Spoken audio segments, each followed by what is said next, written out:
پرانی امتوں کے اندر جو دین کے معاملات تھے وہ بڑے مشکل تھے. آپ سن لیتے ہیں تقریریں، کبھی غور کیا کریں نا کہ کسی شخص کے وجود کے کسی حصے کو اگر نجاست لگ جاتی تھی تو وہ دھونے سے پاک نہیں ہوتا تھا، اس حصے کو کاٹنا پڑتا تھا. آپ اس دشواری اور تکلیف کو محسوس کریں. کسی کپڑے کو نجاست لگ جاتی تو اسے جلانا پڑتا تھا. مال غنیمت اگر کسی بندے کو مل گیا تو وہ اس کے لیے جائز نہیں تھا، وہ آسمان سے بجلی آ کے اسے جلایا کرتی. اور یہ کتنی مشکل بات ہے. ہم انسان ہیں، غلطی ہو جاتی ہے، نہ چاہتے ہوئے بھی ہو جاتی ہے، آمدن نہیں سہون بھی ہو جاتی ہے. لیکن گناہ ہو جائے اور سویرے دروازے پہ لکھا جائے تو گھر سے نکلنا دشوار نہیں ہو جاتا. آپ اندازہ فرمائیں کتنا مشکل. اگرچہ ہمارے علماء نے تصریحات کر دی ہیں کہ بنی اسرائیل پر یہ جو سخت حکم آئے تھے یہ بطور سزا کے آئے. انہوں نے نافرمانیاں اتنے کی تھی کہ بطور سزا کے حکم آئے. آپ دیکھیں ان کے لیے یہ حکم تھا کہ اگر تم نے کہیں نماز پڑھنی ہے تو اس مخصوص جگہ پہ پڑھو گے جو جگہ نماز کے لیے، عبادت کے لیے مخصوص کر دی گئی ہے. تیرے میرے لیے یہ حکم نہیں ہے. تیری گاڑی میں پانی کی بوتل ہے، مصلی ہے، نماز کا وقت آ گیا، وضو کر، جہاں بھی تو چاہے مصلی بچھا کے نماز پڑھ، رب اسے قبول فرما لے. یہ آسانی کر دی ہے.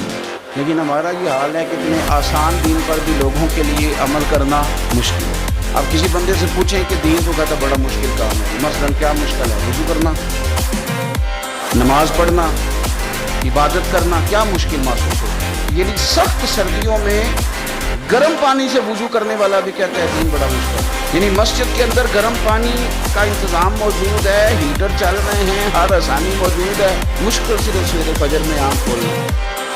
اس کے علاوہ کوئی شے مشکل ہے نہیں ہے. تو ہم نے بلا وجہ بڑا مشکل ہے کہ آپ کو پتا کہ دین پہ چلنا. مثلا کیا مشکل ہے؟ داڑھی کا وزن ہوتا ہے، یہ رکھیں تو گردن جھک جاتی ہے، کیا مشکل ہے؟ اور چھوٹی رکھنے والے بھی غور کریں کہ بڑی رکھنے سے کہ آپ مثلا اس میں دقت کیا ہے، یہ سمجھ میں نہیں آتی بات. کون سی چیز ایسی مشکل ہے؟ ایک تو ہے کہ امام صاحب نے امامہ باندھا ہے، ایک تھوڑے سال آپ پیچھے جائیں، ہمارا ہر بزرگ سر کے اوپر صافہ باندھتا ہے. مشکل کیا ہے بھلا؟ اس میں کھلا لباس پہننا مشکل ہے، روزی حلال کی کھانا مشکل ہے. مشکل تو جو ہم نے پیدا کر لی اپنی مرضی سے وہ مشکل ہے.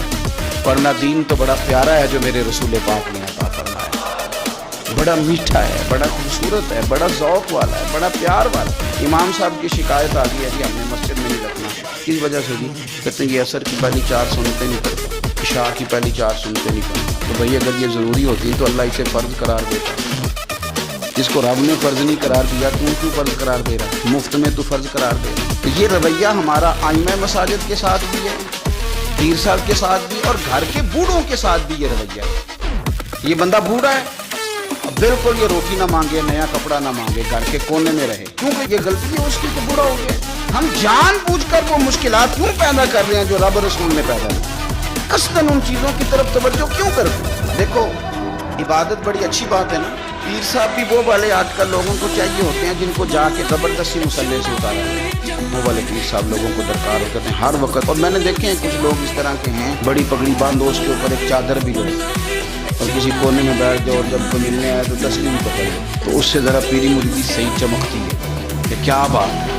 لیکن دین اس کی سپورٹ نہیں کرتا. یہ تو نے تو تسبیح پکڑ لی ہے نا کہ کوئی ملنے آیا تو پتہ چلے میں بڑا صوفی آدمی ہوں. اور میرے نبی پاک کا طریقہ کیا ہے؟ کوئی انتظار کر رہا ہوتا تھا تو حضور نماز بھی مختصر فرماتے تھے بعد میں پڑھ لوں گا. اب یہ ملنے آیا، اسے وقت کی ضرورت ہے.